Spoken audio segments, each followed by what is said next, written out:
Wow, turagarutse nanone n'isomo ry'ikinyankore, lesson ya gatatu. Iri ni isomo rya gatatu ry'uburyo wakwigamo ikinyankore ndetse bitakugoye, bikaba bitakuvunnye pe, ukaba wakwiga ikinyankore rwose ukagifata mu buryo bworoshye.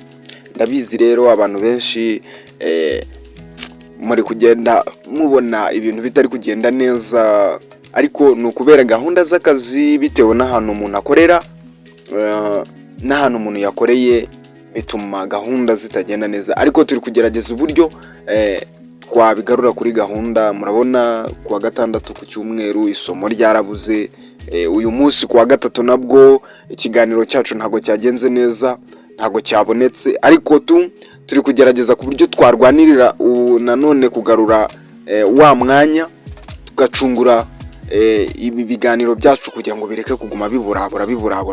Oya, turagira ngo ibintu tubishyire kuri gahunda, tureke kuguma tubabuza ngo byagenze gutyo. Oya ntibizongera, mutwihanganira mutubabarire, ntabwo bizongera. Ariko tuvuze ko umwanya mu cyimbo cy'iyi nkuru yacu iba kuri uyu munsi, reka dushyire muri no somo kuko ari ryo tubonye kuri uyu munsi. Ntabwo wagenda tutize pe, ntabwo uyu munsi warangira tutize. Gusa abantu mwagumye muri maso, muri hafi, Imana ikomeze kubamera umugisha. Gusa ndabihanganishije kandi mbasaba n'imbabazi, mutubabarire. Ntago bizongera kubaho. Turajya tugerageza uburyo ibiganiro byacu byakomeza kugendera kuri gahunda, mutubabarire. Okay, reka dukomeze rero imbere, nizere ko mumaze kumbabarira. Reka dukomeze tugendane n'ikiganiro cyacu cy'ururimi rw'ikinyankore. Uyu munsi mbazaniye ubuntu nka 5-6 tugiye kwigaho. Icya mbere, umunyankore aravuga ngo nibakwetoha,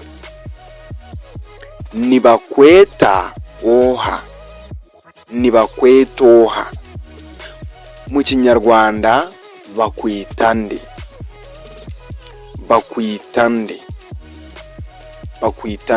nibakwetoha.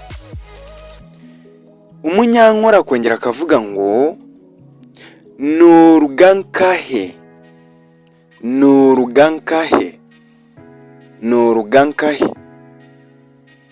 uturutse he, uturukahe, nurugankahe, cyangwa se nurugahe, nurugankahe, uturutse he, uturukahe. Mu kinyarwanda nuturankahe,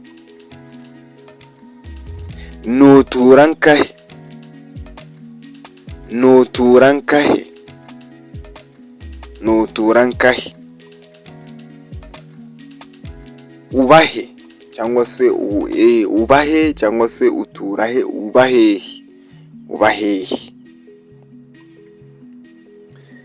Ibyo ngibyo ni ibintu ushobora kubaza umuntu ukimugeraho, ukamubaza, cyangwa se we akikugeraho ukaba wamubaza nurugahe, nurugankahe, nuturankahe, nibakwetoha. Nukoraki, ukoriki, nukoraki,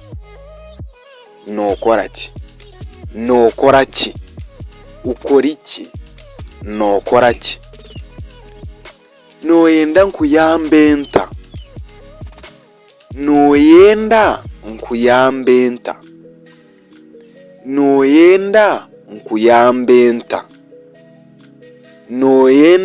nkuyambenta. Urashaka nkufashe nte, mu kinyarwanda. Noyenda nkuyambenta mu kinyankore, mu kinyarwanda urashaka nkufashe iki, cyangwa nkufashe mu buhe buryo.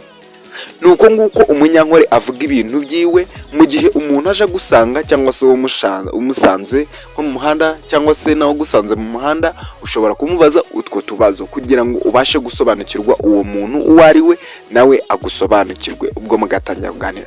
Ubwo rero nzabazanira irindi somo ry'uburyo nawe aramutse akubajije ibyo bibazo, cyangwa se wowe umubajije ibyo bibazo, uburyo azagusubiramo nawe ukaba wamusubiza, ubundi ikiganiro kikagenda neza. Iki ni ikiganiro cy'ururimi rw'ikinyankore, ubwo dutangiye kugenda twiga ibintu bigiye bikomera, ariko ndabizi ko tuzagenda tubifata, sibyo? Abantu rero mubana natwe, Imana ikomeze kubampera umugisha kuko muri intwari cyane. Abantu mwakoze subscribe, abantu mutarakora subscribe namwe muyikore, mutange comment, mutange share. Abantu mwishimiye uru rurimi rw'ikinyankore namwe mugire ikintu mutubwira. Ngaho Imana igomeze kubampera umugisha. Mwari kumwe nanjye Deo MC, turi kwiga uru rurimi rw'ikinyankore. Ubwo rero naho ubutaha tugaruye irindi somo rya kane.